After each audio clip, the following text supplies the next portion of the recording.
አን አብሶሉት ማስተር ኤ ዊዛርድ ዊዝ ዘ ቦል። አንድ ተጫዋች በዚህ ሃይ ስታንዳርድ ፉትቦል በግራውም በቀኙም ኮርና በእኩል ጥራት ክሮስ ማድረግ መቻል የማይታመን ነገር። ዩሮፕ ውስጥ አሉ ከተባሉ ቴክኒሻኖች መሃል አንዱ ካልሆንክ ይሄን ማድረግ አትችልም። በህይወቴ ተጫዋች በዚህ ፍጥነት ድሪብል ሲያደርግ አይቼ አላውቅም። ኦዚልን በተለየ ካቴጎሪ ማስቀመጠው ተጫዋች ነው። ቸርኪ ግን ከሱ ብዙ አይርቅም። እነዚህ ሁሉ ሙገሶች በተለያዩ የእግር ኳስ አዋቂዎች ለአንድ ልዩ ባለተሰጥኦ ተጫዋች የተለገሱ አድናቆቶች ናቸው። የዚህ ሁሉ ሙገሳ ባለቤትም አዲሱ የማንቸስተር ሲቲ ፈራሚ ራያን ቸርኪ ነው። ሰላም ውድ ተከታታዮቻችን፣ ለዛሬ የቸርኪን ታሪክ ይዘንላችሁ መጥተናል። ጣቢያችን ብስራት ኤፍኤም 101.1 ሲሆን ፕሮግራሙ ደግሞ ንስር እይታ። አብራችሁን ትቆዩ ዘንድ የአክብሮት ግብዣችን ነው። ራያን ቸርኪ አስደማሚው አርቲስት ከወደ ሊዮን ደች። ከካሜራ እይታ በፊትና የዩቲዩብ ቪዲዮ ማድመቂያዎች ከመሆኑ በፊት ራያን ቸርኪ ገና ድሮ ጫማ ውስጥ የደበቀው አስማት ያለውና በልቡ ደግሞ ትልቅ ህልም ያለው በፈረንሳይዋ ሊዮን ጠባብ ጎዳናዎች ውስጥ በእግር ኳስ እየደነሰ የሚታይ ትንሽ ልጅ ነበር። እንደ አውሮፓውያን አቆጣጠር ነሐሴ 17 ቀን 2003 የአልጄሪያና የጣሊያን የዘር ግንድ ባለው ቤተሰብ ውስጥ የተወለደው ራያን ያደገው በ9ኛው የሊዮን ወረዳ ውስጥ ነበር። በዛ አካባቢ እግር ኳስ ስፖርት ብቻ አልነበረም፣ የአኗኗር ዘይቤም እንጂ። ጎዳናው የመጀመሪያው መድረኩ ሲሆን ኳሱ ደግሞ የቅርብ ጓደኛው። የቀድሞ አማተር እግር ኳስ ተጫዋች የነበረው አባቱ በፍጥነት በሱ ውስጥ ያለውን የተሰጠው ብልጭታ ተመለከተ። ገና የ7 ዓመት ልጅ እያለ ራያን የከተማውን ታዋቂ ክለብ የኦሎምፒክ ሊዮንን የወጣት አካዳሚ ተቀላቀለ። አሰልጣኞቹ ተደናግጠዋል። በጥንካሬው ብቻ ሳይሆን ታዲያ በእይታው በፈጠራውና በተሰጥኦውም ጭምር። ቸርኪ በሚያስገርም ሁኔታ አብዛኞቹ ትልልቅ ተጫዋቾች መገመት የማይችሉትና የማያዩትን ቦታዎች በሙሉ በቀላሉ ማየት ይችል ነበር። ሌሎች ልጆች ቀላል ልምምዶችን ሲለማመዱ ራያን በጎዳና ላይ ጨዋታዎች የዚዳንና የሮናልዲኒዮ ቪዲዮዎች ላይ ያያቸውን ስልቶች እየሞከረ ነበር ጊዜውን ያሳልፍ የነበረው። ልጅነቱ በፍቅር በእግር ኳስና በነፃነት የተሞላ ነበር። የእነዚህ ጥምረትም ባህሪውን ቀርጾታል። እነዛም ፍርሃት የለሽ ግን መሰረት ያለውና ትኩረት የሚያደርግ ሰው እንዲሆንም ረድቶታል። ቸርኪ በ15 ዓመቱ በዙሪያው ያሉ ተጋጣሚዎችን ጭንቅላት እያዞረ ነበር። አሰልጣኞችና ስካውቶች ቸርኪን በሹክሹክታ ልዩ ተጫዋች ነውም አሉት። በእውነትም እሱ ልዩ ነበር። ባለፈበት የእድሜ ክልል ሁሉ ማንነቱን አስጠብቆ ነበር። ድሪብለር፣ አደጋ ፈጣሪና እንደ ሰፈር ጨዋታ እግር ኳስን አቅልሎ የሚጫወት አስደናቂ የእግር ኳስ ተጫዋች። በአጠቃላይ ስህተቶችን ከመስራት ይልቅ ተራ ተጫዋች መሆንን የሚፈራ ጀብደኛ ተጫዋችም ነበር። እንደ አውሮፓውያን አቆጣጠር በ2019 ታዲያ በ16 ዓመቱ የመጀመሪያ ጨዋታውን ለኦሎምፒክ ሊዮን አደረገ። ከ2019 ጀምሮ ቸርኪ ከሊዮን በጣም አስደሳች የማይገመትና ቴክኒካል ተሰጥኦ ካላቸው ተጫዋቾች መካከልም አንዱ ለመሆን በቃ። እንደ አውሮፓውያን አቆጣጠር በጥር 2020 በኩፕ ደ ፍራንስ ከኖንተስ ጋር በተደረገው ጨዋታ 2 ጊዜ አስቆጥሮ 2 ጊዜ አሲስት ማድረግ ችሎ ነበር። ከዛ በኋላ በነበሩት ጊዜያቶችም በሊዮን ታሪክ በአውሮፓ ውድድር ጎል ያስቆጠረው የምንጊዜውም ትንሹ ተጫዋች ለመሆንም ችሎ ነበር። ቸርኪ ሀገሩ ፈረንሳይን በተለያየ የወጣት ደረጃዎች ወክሏል። በአንደር 16፣ አንደር 17፣ አንደር 19 እና አንደር 21። ታዲያ በእያንዳንዱ ቡድን ውስጥ ጎልቶ የሚታይ ተጫዋችም ነበር። እንደ አውሮፓውያን አቆጣጠር በ2023 ለአውሮፓ ሻምፒዮና የፈረንሳይ አንደር 21 ቡድን አካል ነበር። ምንም እንኳን ቡድኑ እስከ መጨረሻው ድረስ ባይጓዝም ቸርኪ ግን በግሉ ብስለትን፣ እይታንና የበለጠ ከፍ ለማለት ያለውን ረሃብ አሳይቷል። ቸርኪ ደፋር እንደ ኔይማር፣ ፈጠራ እንደ ዚዳንና አይገመቴነቱ ደግሞ እንደ ሮናልዲኒዮ ነበር።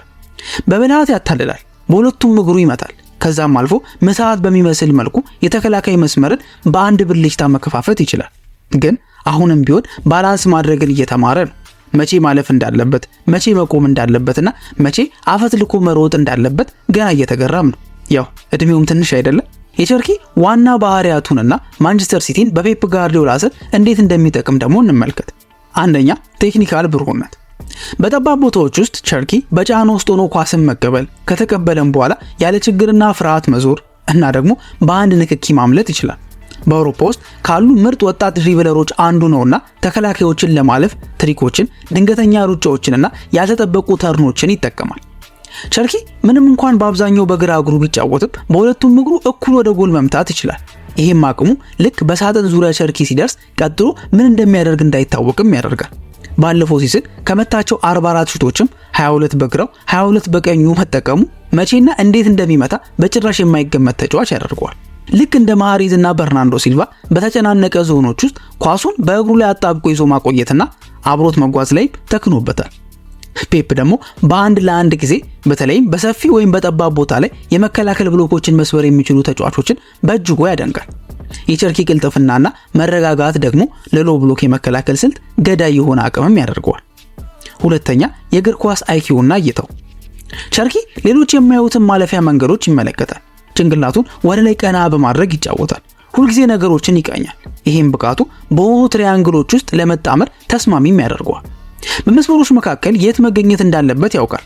ይሄም የጋርዲዮላ ትሬድማርክ ነው ማለት እንችላለን። በፔፕ ስር ቦታ ወርቅ ነው። ቸርኪ ደግሞ በሃፍ ስፔስ ማለትም በፉልባኩና በመሃል ተከላካዩ መካከል የሚገኘውን ቦታ በደንብ የሚጠቀምና እዛ ቦታ ላይ የሚገኝ ሲሆን ይሄም ለሲቲ የማጥቃት ስልቶች ዋና አካል ያደርገዋል። ሶስተኛ ታክቲካል ተለዋዋጭነት። እንደ ሌፍት ዊንግ፣ ራይት ዊንግ፣ ሴንትራል አታኪንግ ሚድፊልደር ወይም ነምበር 10 ወይንም ደግሞ ሐሰተኛ 9 ቁጥር ሆኖ መጫወት ይችላል። በግራ እግር ተጫዋችነቱ ከቀኝ በኩል እንደ ማሬዝ በመቁረጥ ረገድ የላቀ ብቃት አለው።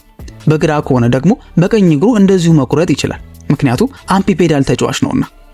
ቸርኪ እንደ ፊል ፎደን፣ በርናንዶ ሲልቫ ወይም ሳቪኒዮ ካሉ ተጫዋቾች ጋር ሮቴት ሊያደርግም ይችላል።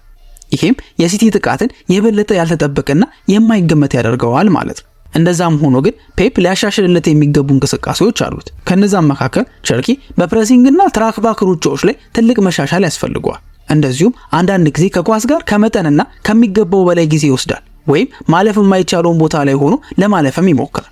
የፔፕ ጥብቅ ዲሲፕሊንና ተገቢ የስልጠና ሂደቶች የቸርኪን የተለያዩ አቅሞች ወደ ተዋቀረ ፈጠራ ያጠሯል ተብሎም ይታሰባል። እንደ ጃክ ግሪሊሽና ጆኦ ካንሴሎ ያሉ ተጫዋቾች አንድ ጊዜ በመጡ ሰዓት ላይ ተመሳሳይ ጥሪነት ነበራቸው። ፔፕ ግን ያላቸውን አቅም ወስዶ ታክቲካል ሊቃን እንዳደረጋቸው ሁላችንም የአይን ምስክሮች ነን። በሲቲ ቤት ሊደምቅ የሚችልባቸው ቦታዎች አማራጭ 1 የቀኝ ክንፍና የግራ ክንፍ ተጫዋችነት። እንደ ሪያድ ማህሬዝ ወይም በርናንዶ ሲልቫ ሰፋ አድርጎ ይጀምራል። ከዛ ወደ ውስጥ በግራ እግሩ እየቆረጠ እየገባ ከአማካይ ተጫዋቾች ፉልባኮችና አጥቂዎች ጋር ይጣመራል። እንደዚህ እያደረገም በሃፍ ስፔስ ቦታ ላይ ከመጠን በላይ ጭነቶችን መፍጠር ይችላል። በግራ በኩል ከተሰለፈ ደግሞ አሁን ያልኳችሁን በቀኝ እግሩ ያደርገዋል ማለት ነው። አማራጭ 2 10 ቁጥር ቦታ ከአጥቂው ጀርባ ወደሚገኙ ኪስ ቦታዎች ላይ ይገባል። በሚያደርጋቸው ድሪብሎችና በሚለቃቸው ኳሶች በዛ ቦታ ላይ ሁከትን ይፈጥራል። ይሄም አቅሙ ጥልቅ ብሎኮችን ሰብሮ ለመግባት ተስማሚው ሰው ያደርገዋል።